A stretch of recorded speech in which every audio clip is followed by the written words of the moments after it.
At the End of the Passage by Rudyard Kipling. The sky is lead and our faces are red, and the gates of hell are opened and riven, and the winds of hell are loosened and driven, and the dust flies up in the face of heaven, and the clouds come down in a fiery sheet, heavy to raise and hard to be borne. And the soul of man is turned from his meat, turned from the trifles for which he has striven, sick in his body, and heavy-hearted, and his soul flies up like the dust in the sheet, breaks from his flesh, and is gone and departed, as the blasts they blow on the cholera horn. Himalayan. 4 men, each entitled to life, liberty, and the pursuit of happiness, sat at a table playing whist. The thermometer marked for them 101 degrees of heat. The room was darkened till it was only just possible to distinguish the pips of the cards and the very white faces of the players. A tattered, rotten punkah of whitewashed calico was puddling the hot air and whining dolefully at each stroke. Outside lay gloom of a November day in London. There was neither sky, sun, nor horizon, nothing but a brown-purple haze of heat. It was as though the earth were dying of apoplexy. From time to time, clouds of tawny dust rose from the ground without wind or warning, flung themselves tablecloth-wise among the tops of the parched trees, and came down again. Then a whirling dust devil would scutter across the plain for a couple of miles, break, and fall outward, though there was nothing to check its flight, save a long, low line of piled railway sleepers, white with the dust, a cluster of huts made of mud, condemned rails, and canvas, and the one squat 4-roomed bungalow that belonged to the assistant engineer in charge of a section of the Gaudari state line, then under construction. The 4, stripped to the thinnest of sleeping suits, played whist crossly, with wranglings as to leads and returns. It was not the best kind of whist, but they had taken some trouble to arrive at it. Mottram of the Indian Survey had ridden 30 and railed 100 miles from his lonely post in the desert since the night before. Lowndes of the Civil Service, on special duty in the political department, had come as far to escape for an instant the miserable intrigues of an impoverished native state whose king alternately fawned and blustered for more money from the pitiful revenues contributed by hard-wrung peasants and despairing camel breeders. Spurstow, the doctor of the line, had left a cholera-stricken camp of coolies to look after itself for 48 hours while he associated with white men once more. Hummel, the assistant engineer, was the host. He stood fast and received his friends thus every Sunday if they could come in. When one of them failed to appear, he would send a telegram to his last address in order that he might know whether the defaulter were dead or alive. There are very many places in the East where it is not good or kind to let your acquaintances drop out of sight even for one short week. The players were not conscious of any special regard for each other. They squabbled whenever they met, but they ardently desired to meet, as men without water desire to drink. They were lonely folk who understood the dread meaning of loneliness. They were all under 30 years of age, which is too soon for any man to possess that knowledge.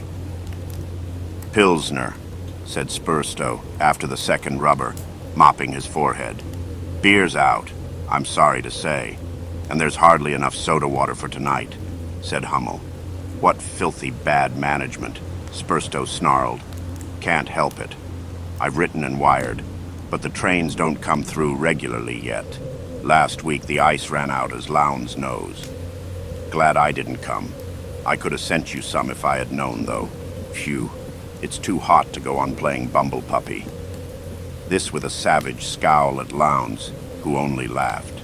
He was a hardened offender. Mottram rose from the table and looked out of a chink in the shutters. "What a sweet day," said he. The company yawned all together and betook themselves to an aimless investigation of all Hummel's possessions: guns, tattered novels, saddlery, spurs, and the like. They had fingered them a score of times before, but there was really nothing else to do. "Got anything fresh?" said Lowndes. "Last week's Gazette of India, and a cutting from a home paper. My father sent it out. It's rather amusing. One of those vestrymen that call themselves MPs again, is it?" said Spurstow, who read his newspapers when he could get them. "Yes. Listen to this. It's to your address, Lowndes. The man was making a speech to his constituents, and he piled it on. Here's a sample. And I assert unhesitatingly that the civil service in India is the pet preserve of the aristocracy of England. What does the democracy, what do the masses get from that country, which we have step by step fraudulently annexed? I answer, nothing whatever. It is farmed with a single eye to their own interests by the scions of the aristocracy. They take good care to maintain their lavish scale of incomes, to avoid or stifle any inquiries into the nature and conduct of their administration, while they themselves force the unhappy peasant to pay with the sweat of his brow for all the luxuries in which they are lapped. Hummel waved the cutting above his head. "Ear, ear," said his audience. Then Lowndes, meditatively, I'd give 3 months' pay to have that gentleman spend 1 month with me and see how the free and independent native prince works things. Old Timbersides. This was his flippant title for an honored and decorated feudatory prince. Has been wearing my life out this week past for money. By Jove, his latest performance was to send me one of his women as a bribe. Good for you. Did you accept it? Said Mottram. No. I rather wish I had now. She was a pretty little person, and she yarned away to me about the horrible destitution among the king's womenfolk. The darlings haven't had any new clothes for nearly a month, and the old man wants to buy a new drag from Calcutta, solid silver railings and silver lamps, and trifles of that kind. I've tried to make him understand that he has played the deuce with the revenues for the last 20 years, and must go slow. He can't see it. But he has the ancestral treasure vaults to draw on. There must be 3 millions at least in jewels and coin under his palace, said Hummel. Catch a native king disturbing the family treasure. The priests forbid it except as the last resort. Old Timbersides has added something like 250,000 to the deposit in his reign. Where the mischief does it all come from, said Mottram. The country, the state of the people, is enough to make you sick. I've known the taxmen wait by a milch camel till the foal was born, and then hurry off the mother for arrears. And what can I do? I can't get the court clerks to give me any accounts. I can't raise anything more than a fat smile from the commander-in-chief when I find out the troops are 3 months in arrears, and old Timbersides begins to weep when I speak to him. He has taken to the king's peg heavily, liqueur brandy for whiskey, and Heidsieck for soda water. That's what the row of Jubela took to. Even a native can't last long at that, said Spurstow. He'll go out, and a good thing too. Then I suppose we'll have a council of regency and a tutor for the young prince, and hand him back his kingdom with 10 years' accumulations. Whereupon that young prince, having been taught all the vices of the English, will play ducks and drakes with the money and undo 10 years' work in 18 months. I've seen that business before, said Spurstow. I should tackle the king with a light hand if I were you, Lowndes. They'll hate you quite enough under any circumstances. That's all very well. The man who looks on can talk about the light hand, but you can't clean a pigsty with a pen dipped in rose water. I know my risks, but nothing has happened yet. My servant's an old Pathan, and he cooks for me. They are hardly likely to bribe him, and I don't accept food from my true friends, as they call themselves. Oh, but it's weary work. I'd sooner be with you, Spurstow. There's shooting near your camp. Would you? I don't think it. About 15 deaths a day don't incite a man to shoot anything but himself. And the worst of it is that the poor devils look at you as though you ought to save them. Lord knows, I've tried everything. My last attempt was empirical, but it pulled an old man through. He was brought to me apparently past hope, and I gave him gin and Worcester sauce with cayenne.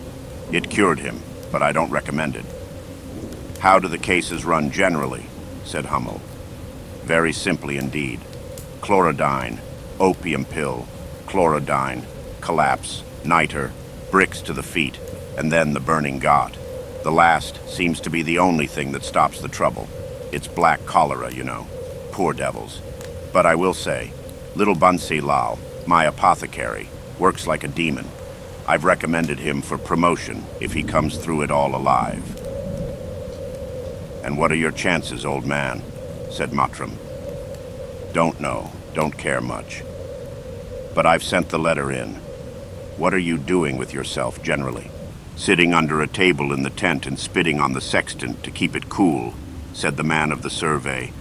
Washing my eyes to avoid ophthalmia, which I shall certainly get, and trying to make a sub-surveyor understand that an error of 5 degrees in an angle isn't quite so small as it looks.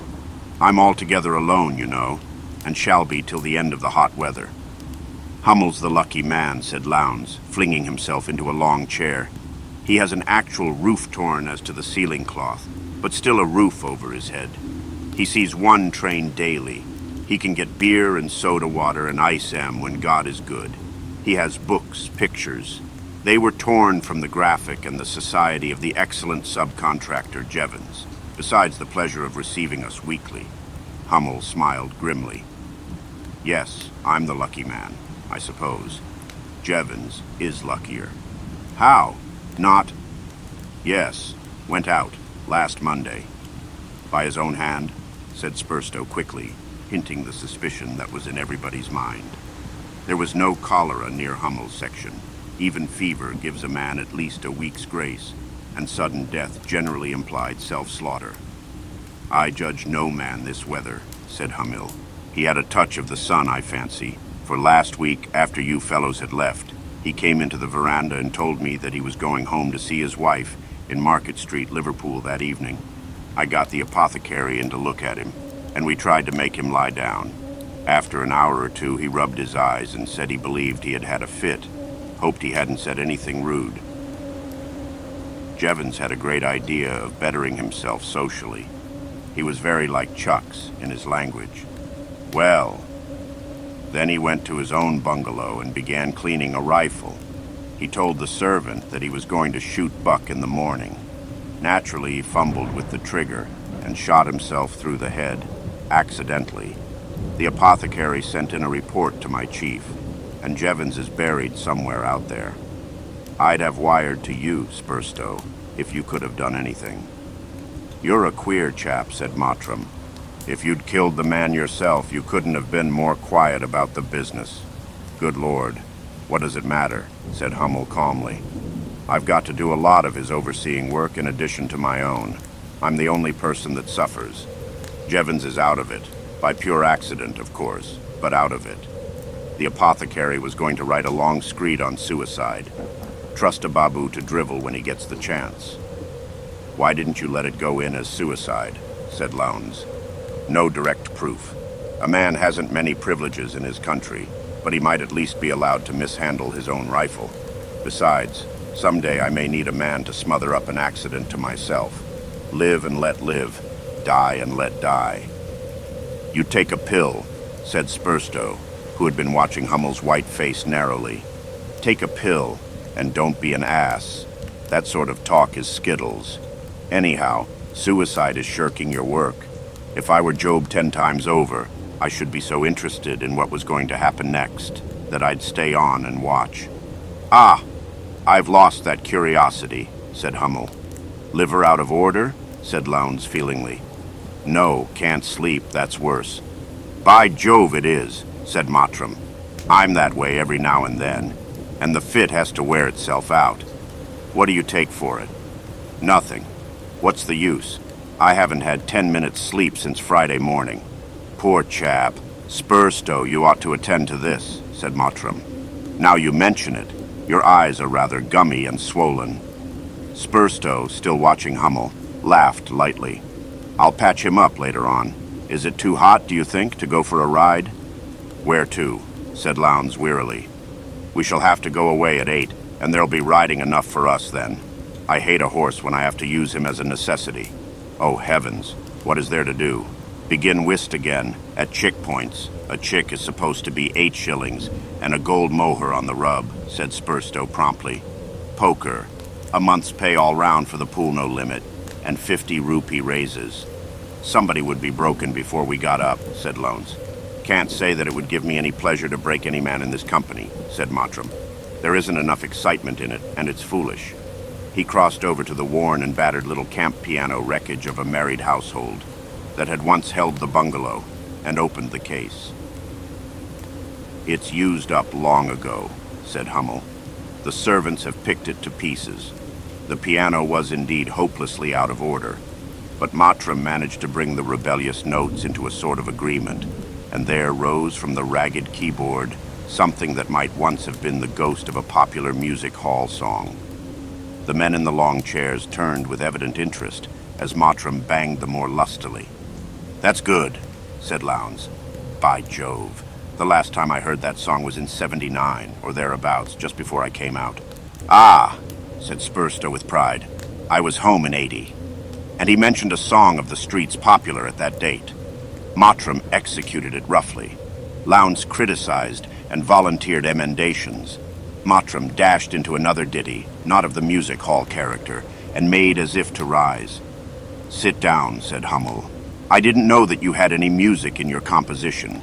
Go on playing until you can't think of anything more. I'll have that piano tuned up before you come again. Play something festive." Very simple indeed were the tunes to which Mottram's art and the limitations of the piano could give effect. But the men listened with pleasure, and in the pauses talked all together of what they had seen or heard when they were last at home. A dense dust storm sprung up outside and swept roaring over the house, enveloping it in the choking darkness of midnight. But Mottram continued unheeding, and the crazy tinkle reached the ears of the listeners above the flapping of the tattered ceiling cloth. In the silence after the storm, he glided from the more directly personal songs of Scotland, half humming them as he played, into the evening hymn. "Sunday," said he, nodding his head. "Go on. Don't apologize for it," said Spurstow. Hummel laughed long and riotously. "Play it, by all means. You're full of surprises today. I didn't know you had such a gift of Finnish sarcasm. How does that thing go?" Mottram took up the tune. "Too slow by half. You miss the note of gratitude," said Hummel. "It ought to go to the grasshopper's polka, this way." And he chanted, "Prestissimo, glory to thee, my God, this night, for all the blessings of the light." That shows we really feel our blessings. How does it go on? "If in the night I sleepless lie, my soul with sacred thoughts supply. May no ill dreams disturb my rest. Quicker, Mottram, or powers of darkness me molest." "Bah, what an old hypocrite you are." "Don't be an ass," said Lowndes. "You are at full liberty to make fun of anything else you like, but leave that hymn alone. It's associated in my mind with the most sacred recollections. Summer evenings in the country, stained glass window, light going out, and you and she jamming your heads together over one hymn book," said Mottram. "Yes, and a fat old cockchafer hitting you in the eye when you walked home. Smell of hay, and a moon as big as a bandbox sitting on the top of a haycock. Bats, roses, milk and midges," said Lowndes. "Also mothers. I can just recollect my mother singing me to sleep with that when I was a little chap," said Spurstow. The darkness had fallen on the room. They could hear Hummel squirming in his chair. "Consequently," said he testily, "you sing it when you are 7 fathom deep in hell. It's an insult to the intelligence of the deity to pretend we're anything but tortured rebels." "Take 2 pills," said Spurstow. "That's tortured liver. The usually placid Hummel is in a vile bad temper." "I'm sorry for his coolies tomorrow," said Lowndes, as the servants brought in the lights and prepared the table for dinner. As they were settling into their places about the miserable goat chops and the smoked tapioca pudding, Spurstow took occasion to whisper to Mottram, "Well done, David." "Look after Saul, then," was the reply. "What are you two whispering about?" said Hummel suspiciously. "Only saying that you are a damned poor host. This fowl can't be cut," returned Spurstow with a sweet smile. "Call this a dinner." "I can't help it. You don't expect a banquet, do you?" Throughout that meal, Hummel contrived laboriously to insult directly and pointedly all his guests in succession, and at each insult, Spurstow kicked the aggrieved persons under the table. but he dared not exchange a glance of intelligence with either of them. Hummel's face was white and pinched, while his eyes were unnaturally large. No man dreamed for a moment of resenting his savage personalities, but as soon as the meal was over, they made haste to get away. "Don't go. You're just getting amusing, you fellows. I hope I haven't said anything that annoyed you. You're such touchy devils." Then, changing the note into one of almost abject entreaty, Hummel added, "I say, you surely aren't going." "In the language of the blessed Jorrocks, where I dines, I sleeps," said Spurstow. "I want to have a look at your coolies tomorrow, if you don't mind. You can give me a place to lie down in, I suppose." The others pleaded the urgency of their several duties next day, and saddling up, departed together, Hummel begging them to come next Sunday. As they jogged off, Lowndes unbosomed himself to Mottram. "And I never felt so like kicking a man at his own table in my life. He said I cheated at whist and reminded me I was in debt. Told you you were as good as a liar to your face. You aren't half indignant enough over it." "Not I," said Mottram. "Poor devil. Did you ever know old Hummy behave like that before or within 100 miles of it? That's no excuse. Spurstow was hacking my shin all the time, so I kept a hand on myself. Else I should have... No, you wouldn't. You'd have done as Hummy did about Jevons. Judge no man this weather. By Jove, the buckle of my bridle is hot in my hand. Trot out a bit and wear rat holes." 10 minutes trotting jerked out of Lowndes one very sage remark when he pulled up, sweating from every pore. Good thing Spurstow's with him tonight. Yes. Good man, Spurstow. Our roads turn here. See you again next Sunday if the sun doesn't bowl me over." "Suppose so. Unless old Timberside's finance minister manages to dress some of my food. Good night, and God bless you. What's wrong now?" "Oh, nothing." Lowndes gathered up his whip, and as he flicked Mottram's mare on the flank, added, "You're not a bad little chap, that's all." And the mare bolted half a mile across the sand, on the word. In the assistant engineer's bungalow, Spurstow and Hummel smoked the pipe of silence together, each narrowly watching the other. The capacity of a bachelor's establishment is as elastic as its arrangements are simple. A servant cleared away the dining room table, brought in a couple of rude native bedsteads, made of tape strung on a light wood frame, flung a square of cool Calcutta matting over each, set them side by side, pinned 2 towels to the punkah, so that their fringes should just sweep clear of the sleeper's nose and mouth, and announced that the couches were ready. The men flung themselves down, ordering the punkah coolies by all the powers of hell to pull. Every door and window was shut, for the outside air was that of an oven. The atmosphere within was only 104 degrees, as the thermometer bore witness, and heavy with the foul smell of badly trimmed kerosene lamps. And this stench, combined with that of native tobacco, baked brick, and dried earth, sends the heart of many a strong man down to his boots, for it is the smell of the great Indian Empire when she turns herself for 6 months into a house of torment. Spurstow packed his pillows craftily so that he reclined rather than lay, his head at a safe elevation above his feet. It is not good to sleep on a low pillow in the hot weather if you happen to be of thick-necked build, for you may pass with lively snores and gugglings from natural sleep into the deep slumber of heat apoplexy. "Pack your pillows," said the doctor sharply, as he saw Hummel preparing to lie down at full length.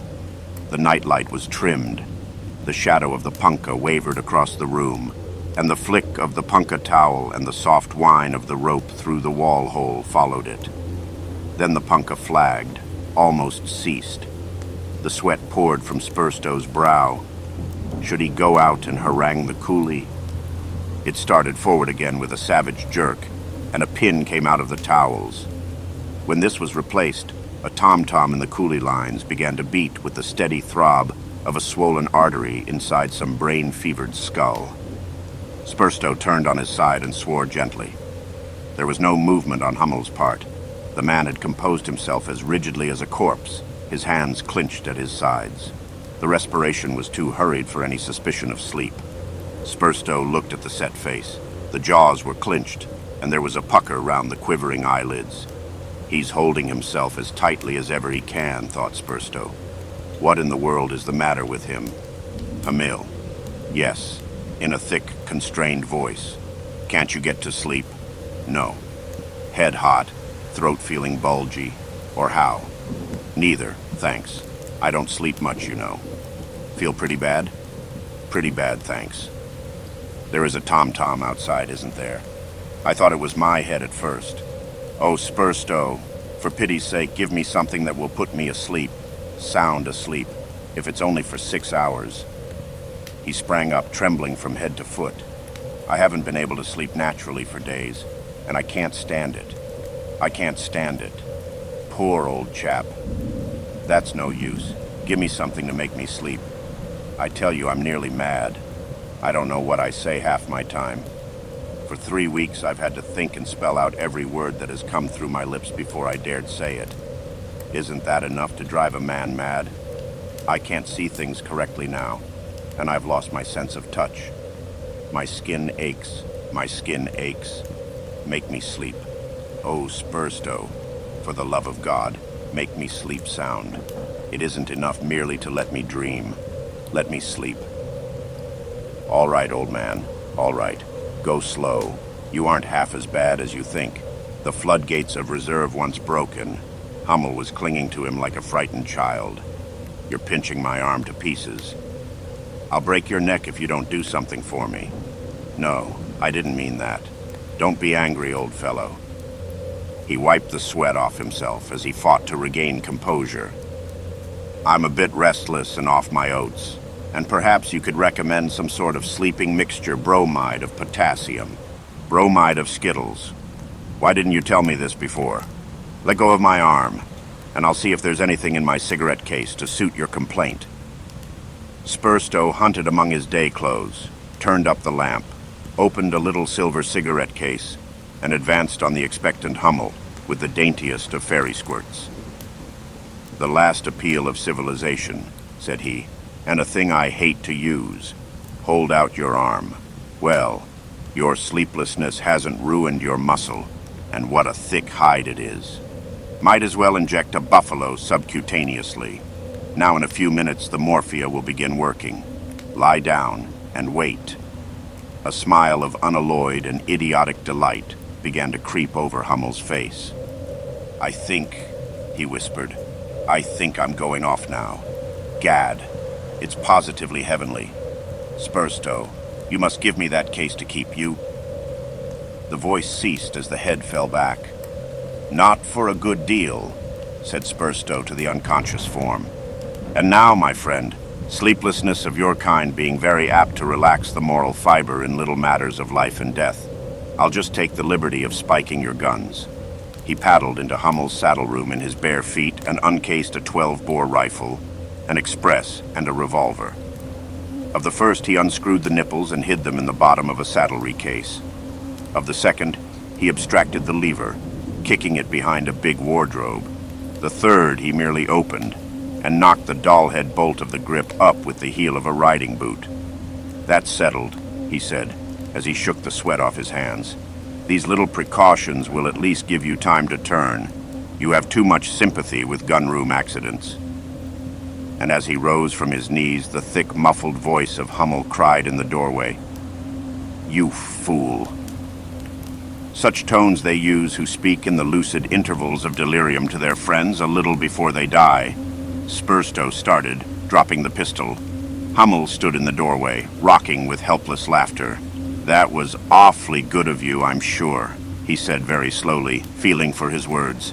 I don't intend to go out by my own hand at present. I say, Spurstow, that stuff won't work. What shall I do? What shall I do? And panic terror stood in his eyes. Lie down and give it a chance. Lie down at once. I daren't. It will only take me halfway again, and I shan't be able to get away this time. Do you know it was all I could do to come out just now? Generally, I'm as quick as lightning, but you had clogged my feet. I was nearly caught. Oh yes, I understand. Go and lie down. No, it isn't delirium, but it was an awfully mean trick to play on me. Do you know I might have died? As a sponge rubs a slate clean, So some power unknown to Spurstow had wiped out of Hummel's face all that stamped it for the face of a man, and he stood at the doorway in the expression of his lost innocence. He had slept back into terrified childhood. Is he going to die on the spot? Thought Spurstow. Then, aloud, "All right, my son, come back to bed and tell me all about it. You couldn't sleep, but what was all the rest of the nonsense?" A place down there," said Hummel with simple sincerity. The drug was acting on him by waves, and he was flung from the fear of a strong man to the fright of a child, as his nerves gathered censure where led. "Good God, I've been afraid of it for months past, Spurstow. It has made every night hell to me, and yet I'm not conscious of having done anything wrong. Be still, and I'll give you another dose. We'll stop your nightmares, you unutterable idiot. Yes, but you must give me so much that I can't get away. You must make me quite sleepy, not just a little sleepy. It's so hard to run then." I know it. I've felt it myself. The symptoms are exactly as you describe." "Oh, don't laugh at me. Confound you. Before this awful sleeplessness came to me, I've tried to rest on my elbow and put a spur in the bed to sting me when I fell back. Look. By Jove, the man has been rolled like a horse, ridden by the nightmare with a vengeance, and we all thought him sensible enough. Heaven send us understanding. You like to talk, don't you?" "Yes, sometimes. Not when I'm frightened. Then I want to run, don't you? Always. Before I give you your second dose, try to tell me exactly what your trouble is." Hummel spoke in broken whispers for nearly 10 minutes, whilst Spurstow looked into the pupils of his eyes and passed his hand before them once or twice. At the end of the narrative, the silver cigarette case was produced, and the last words that Hummel said as he fell back for the second time were, "Put me quite to sleep, for if I'm caught, I die. Yes, we all do that sooner or later. Thank heaven who has set a term to our miseries," said Spurstow, settling the cushions under the head. "It occurs to me that unless I drink something, I shall go out before my time. I've stopped sweating, and I wear a 17-inch collar."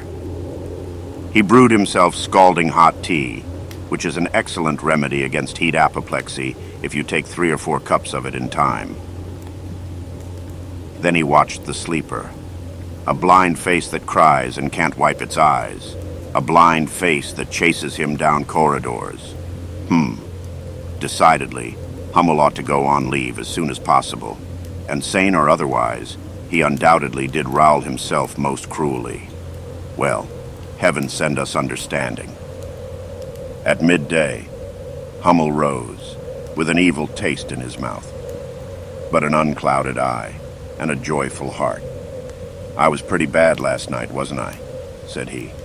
"I have seen healthier men. You must have had a touch of the sun. Look here. If I write you a swinging medical certificate, will you apply for leave on the spot?" "No." "Why not? You want it." "Yes, but I can hold on till the weather's a little cooler." "Why should you, if you can get relieved on the spot?" "Burkett is the only man who could be sent, and he's a born fool." "Oh, never mind about the line. You aren't so important as all that. Wire for leave, if necessary." Hummel looked very uncomfortable. "I can hold on till the rains," he said evasively. "You can't. Wire to headquarters for Burkett." "I won't. If you want to know why, particularly Burkett is married, and his wife's just had a kid, and she's up at Simla, in the cool, and Burkett has a very nice billet that takes him into Simla from Saturday to Monday. That little woman isn't at all well. If Burkett was transferred, she'd try to follow him. If she left the baby behind, she'd fret herself to death. If she came, and Burkett's one of those selfish little beasts who are always talking about a wife's place being with her husband, she'd die. It's murder to bring a woman here just now. Burkett hasn't the physique of a rat. If he came here, he'd go out. And I know she hasn't any money, and I'm pretty sure she'd go out too. I'm salted in a sort of way, and I'm not married. Wait till the rains, and then Burkett can get thin down here. It'll do him heaps of good. Do you mean to say that you intend to face what you have faced till the rains break?" Oh, it won't be so bad. Now you've shown me a way out of it. I can always wire to you. Besides, now I've once got into the way of sleeping. It'll be all right. Anyhow, I shan't put in for leave. That's the long and the short of it. My great Scott, I thought all that sort of thing was dead and done with. Bosh, you'd do the same yourself. I feel a new man, thanks to that cigarette case. You're going over to camp now, aren't you? Yes, but I'll try to look you up every other day if I can. I'm not bad enough for that. I don't want you to bother. Give the coolies gin and ketchup, then you feel all right. Fit to fight for my life, but not to stand out in the sun talking to you. Go along, old man, and bless you. Hummel turned on his heel to face the echoing desolation of his bungalow, and the first thing he saw standing in the veranda was the figure of himself. He had met a similar apparition once before, when he was suffering from overwork and the strain of the hot weather. This is bad already, he said, rubbing his eyes. If the thing slides away from me all in one piece, like a ghost, I shall know it is only my eyes and stomach that are out of order. If it walks, my head is going. He approached the figure, which naturally kept at an unvarying distance from him, as is the use of all specters that are born of overwork. It slid through the house and dissolved into swimming specks within the ebal as soon as it reached the burning light of the garden. Hummel went about his business till 11. When he came into dinner, he found himself sitting at the table. The vision rose and walked out hastily, except that it cast no shadow. It was in all respects real. No living man knows what that week held for Hummel. An increase of the epidemic kept Spurstow in camp among the coolies, and all he could do was to telegraph to Mottram, bidding him go to the bungalow and sleep there. But Mottram was 40 miles away from the nearest telegraph, and knew nothing of anything save the needs of the survey till he met, early on Sunday morning, Lowndes and Spurstow, heading towards Hummel's for the weekly gathering. Hope the poor chap's in a better temper, said the former, swinging himself off his horse at the door. I suppose he isn't up yet. I'll just have a look at him, said the doctor. If he's asleep, there's no need to wake him. And an instant later, by the tone of Spurstow's voice calling upon them to enter, the men knew what had happened. There was no need to wake him. The punkah was still being pulled over the bed, but Hummel had departed this life at least 3 hours. The body lay on its back, hands clinched by the side, as Spurstow had seen it lying 7 nights previously. In the staring eyes was written terror beyond the expression of any pen. Mottram, who had entered behind Lowndes, bent over the dead and touched the forehead lightly with his lips. "Oh, you lucky, lucky devil," he whispered. But Lowndes had seen the eyes and withdrew shuddering to the other side of the room. Poor chap, poor old chap. Arid, the last time I met him, I was angry. Spurstow, we should have watched him. Has he? Deftly, Spurstow continued his investigations, ending by a search round the room. No, he hasn't, he snapped. There's no trace of anything. Call the servants. They came, 8 or 10 of them, whispering and peering over each other's shoulders. When did your sahib go to bed? Said Spurstow. At 11 or 10, we think, said Hummel's personal servant. He was well then, but how should you know? He was not ill, as far as our comprehension extended, but he had slept very little for 3 nights. This I know, because I saw him walking much, and specially in the heart of the night. As Spurstow was arranging the sheet, a big, straight-necked hunting spur tumbled on the ground. The doctor groaned. The personal servant peeped at the body. What do you think, Chuma? Said Spurstow, catching the look on the dark face. Heaven-born. In my poor opinion, this that was my master has descended into the dark places, and there has been caught because he was not able to escape with sufficient speed. We have the spur for evidence that he fought with fear. Thus have I seen men of my race do with thorns when a spell was laid upon them to overtake them in their sleeping hours, and they dared not sleep. Chuma, you're a mudhead. Go out and prepare seals to be set on the sahib's property. God has made the heaven-born. God has made me. Who are we to inquire into the dispensations of God? I will bid the other servants hold aloof while you are reckoning the tale of the Sahib's property. They are all thieves and would steal. As far as I can make out, he died from, anything. Stoppage of the heart's action, heat apoplexy, or some other visitation, said Spurstow to his companions. We must make an inventory of his effects, and so on. He was scared to death, insisted Lowndes. Look at those eyes. For pity's sake, don't let him be buried with them open. Whatever it was, he's clear of all the trouble now, said Mottram softly. Spurstow was peering into the open eyes. Come here, said he. Can you see anything there? I can't face it, whimpered Lowndes. Cover up the face. Is there any fear on earth that can turn a man into that likeness? It's ghastly. Oh, Spurstow, cover it up. No fear on earth, said Spurstow. Mottram leaned over his shoulder and looked intently. I see nothing except some gray blurs in the pupil. There can be nothing there, you know. Even so. Well, let's think. It'll take half a day to knock up any sort of coffin. And he must have died at midnight. Lowndes, old man, go out and tell the coolies to break ground next to Jevons's grave. Mottram, go round the house with Chuma and see that the seals are put on things.